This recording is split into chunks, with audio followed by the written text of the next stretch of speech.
ဒီတစ်ခေါက်မှာတော့ကျွန်တော်တို့အတွင်းစက်ရဲ့ကစားပွဲကိုဘယ်လိုအာဏာယူမလဲဆိုတာကိုကြည့်ကြရအောင်ဆိုလိုတာကစစ်ပိုင်းဆိုင်ရာလေ့ကျင့်မှုတွေနဲ့တစဉ်ကိုယ့်ရဲ့စစ်ကိုဘယ်လိုချင်းချုပ်မလဲဘယ်လိုလေ့ကျင့်မလဲဆိုတဲ့လမ်းညွှန်လေးတစ်ခုပါ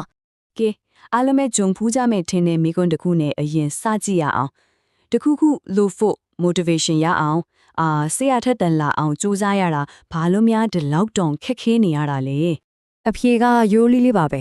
ဘာလို့လဲဆိုတော့လေအေးစိတ်အားထက်တန်မှုဆိုတာကစိတ်ခံစားချက်တစ်ခုဖြစ်နေလို့ပါစိတ်ခံစားချက်တွေကတော့အားလုံးသိတဲ့အတိုင်းပဲအမြဲတမ်းတက်လိုက်ကြလိုက်နေအားကိုလို့ရတဲ့အရာမျိုးမှမဟုတ်တာ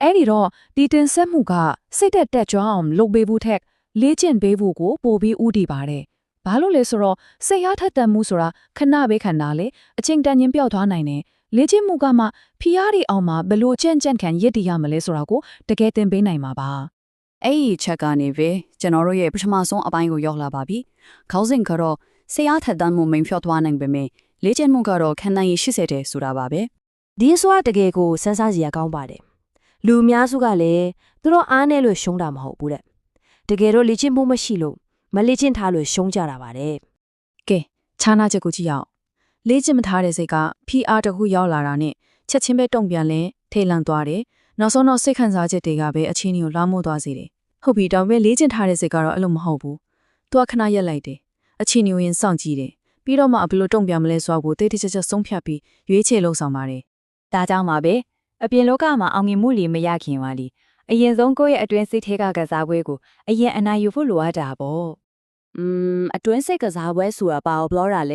ဲဒါကလေကျွန်တော်တို့လုံးတမျှအရာအားလုံးရဲ့နောက်ွယ်မှာလဲပတ်နေတဲ့ operating system တစ်ခုလိုပါပဲအပြင်မှာတကယ်အဖြစ်ဖြစ်တွေအချိုးရလက်တွေမဖြစ်လာခင်မှာအတွင်းစိတ်ထဲမှာအဆုံးဖြစ်ပြီးသားနေရာတစ်ခုလို့ပြောလို့ရပါတယ်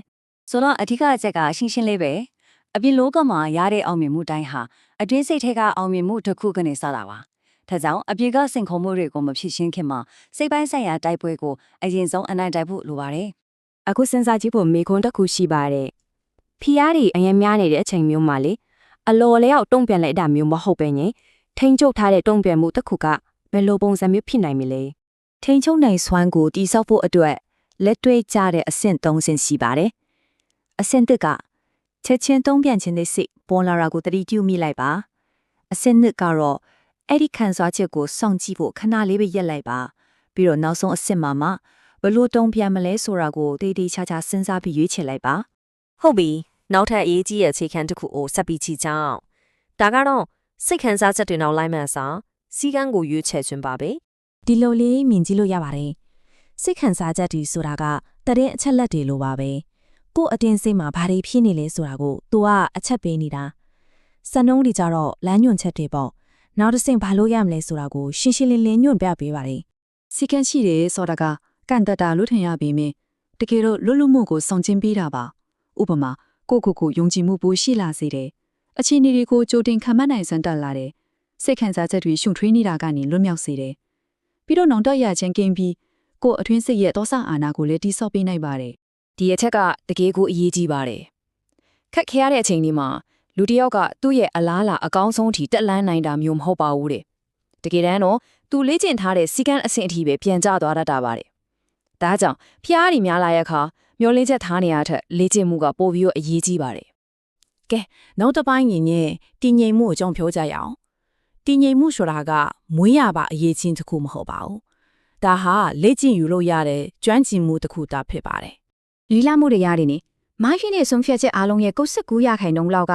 စိတ်ခံစားချက်တွေရွှေ့ထားပြီးအလျင်စလိုချခဲ့တာတွေကြီးပါပဲတည်ငြိမ်မှုကသာအရာရာကိုရှင်းရှင်းလင်းလင်းမြင်နေစွမ်းကိုပေးတာပါဒါကြောင့်ဖီအားကိုယ့်ရဲ့အရေးချင်းကိုလာတိုက်ခိုက်နေတယ်လို့မငင်ဖက်နဲ့ကိုယ့်ရဲ့လေ့ကျင့်မှုကိုလာဆန်တက်နေလာပါလားတော့ပြန်ပြီးရှုမြင်ကြည့်လိုက်ပါဆိုလိုတာကဖီအားကအားနည်းချက်ကိုဖန်တီးတာမဟုတ်ပါဘူးကိုဘလို့လေ့ကျင့်ထားလဲဆိုတာကိုဖော်ထုတ်ပြသလိုက်တာပါစိတ်ကိုတည်ငြိမ်အောင်လုပ်ဖို့အတွက်အရန်ယူရှင်းတဲ့ကိုယ်ကာယနီလန်းလေးတွေလည်းရှိပါတယ်ပထမဆုံးအသက်ရှူတာကိုဖြည်းဖြည်းနဲ့နေလိုက်ပါပြီးရင်တင်းထားတဲ့ပခုံးကိုရှော့ချလိုက်ပါနောက်ဆုံးမေးရိုးကိုဖြည့်လျှော့လိုက်ပါခန္ဓာကိုယ်ကိုအရင်တည်ငြိမ်အောင်လုပ်လိုက်တာကစိတ်ကိုပါတည်ငြိမ်သွားစေနိုင်ပါတယ်အခုဆိုရင်တော့ကျွန်တော်တို့အဆုံးတက်ပိုင်းကိုရောက်လာပါပြီဒီအပိုင်းမှာတော့ခုနကဆွေးနွေးခဲ့တဲ့အဓိကအတွင်းကိုပြောင်းမှုကိုအနစ်ချုပ်ကြည့်ကြရအောင်ဒါကတော့တုံးပြတ်မှုကနေထိန်းချုပ်မှုစီတို့ပြောင်းလဲခြင်းပါပဲဒီဆရာလေးကအထီးကစိတ်နေသဘောထားပြောင်းလဲမှုတွေကိုခြုံငုံဖြတ်ထားတာပါ ဘေကနေဖေကိုပြောင်းလဲရမလဲဆိုတော့ကြုံဖြတ်မှုကနေထင်းချုံမှုရှိကိုစိတ်လိုက်မှန်ပါလှုပ်ဆောင်တာကနေရေချက်ရှိရှိလှုပ်ဆောင်တာရှိကိုစိတ်ခံစားချက်နဲ့နေထိုင်တာကနေရှိကန်ရှိတိုင်းလှုပ်ဆောင်မှုရှိကိုနောက်ဆိုစိတ်အားချက်တဲ့မှုကိုအားကိုးတာကနေလေ့ကျင့်မှုကိုအားကိုးတာရှိကိုပြောင်းလဲခြင်းပါပဲ ဒါကြောင့်အဓိကမှတ်ထားရမယ့်အချက်ကတော့ဒါပါပဲထိန်ချုပ်နိုင်စွမ်းဆိုတာကမွေးရပါလက်ဆောင်တစ်ခုမဟုတ်ပါဘူးဒါဟာလေ့ကျင့်ယူမှရနိုင်တဲ့အရာဖြစ်ပါတယ်ဆိုလိုတာကဒါဟာကိုယ်ပိုင်စူးစမ်းမှုနဲ့တာဝန်ယူမှုပေါ်မှာပဲမူတည်နေတဲ့ဆိုတဲ့အချက်ပါပဲ ကဲနောက်ဆုံးအနေနဲ့စဉ်းစားစရာမေးခွန်းလေးတစ်ခုနဲ့ပဲညီကုန်းချုပ်လိုက်ပါစီ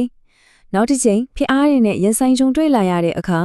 တုံပြန်သူကြောင့်အဖြစ်နေမလားဒါမှမဟုတ်အခြေအနေကိုထိန်းချုပ်နိုင်သူအဖြစ်ရက်တည်မလား